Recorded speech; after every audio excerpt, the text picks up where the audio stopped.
Bugün evleri temizlemek için kullandığımız süpürgeler aslında yüzlerce yıllık bir hikayeye sahip.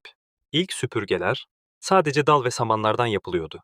Antik Mısır'da ve Orta Çağ'da insanlar yerleri bu ilkel süpürgelerle temizliyordu. 1860'ta her şey değişti. İlk mekanik süpürge icat edildi. Ama dikkat, bu cihaz çok büyüktü ve iki kişiyle çalışıyordu. 1901'de ilk elektrikli süpürge ortaya çıktı. Zamanla küçüldü, daha güçlü oldu ve evlere girdi.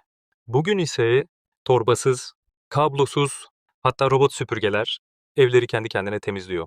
Bir zamanlar dal parçasıydı, şimdi yapay zeka